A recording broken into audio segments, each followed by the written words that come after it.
अस्सलामुअलैकुम, मैं आपकी होस्ट मुस्कान। आप देख रहे हैं न्यूज़ न्यूज़। कराची से रिपोर्ट कर रहे हैं आयात सिद्दीकी। कराची जमात इस्लाहुल मुस्लिमीन ज़िले मली जून मेन ब्रांच, अब्दुर्रहमान गोड ब्रांच, उमर गोड नूरानी ब्रांच। स्टाफ सिलेक्शन 2024 तफसीलात। कराची जमात इस्लाहुल मुस्लिमीन ब्रांच है।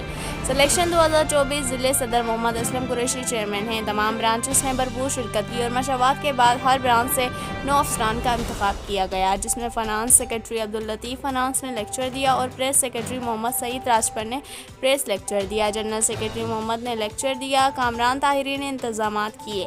हसन मोहम्मद ताहिर के प्यारे सरपरस्त, जिसे सज्जन साईं जान हसन के नाम से जाना जाता है, इंसानियत के दर्द से हमदर्दी और लोगों की मदद करना, अपना और अपने बच्चों का ख्याल रखना और अपने बच्चों को तालीम देना सिखाता है। सेक्रेटरी हाफिज मोहम्मद चांडियो ने शिरकत की।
इस वीडियो को लाइक करें, हमारे चैनल को सब्सक्राइब करें और बेल आइकन जरूर प्रेस करें हमारी न्यू वीडियो सबसे पहले देखने के लिए।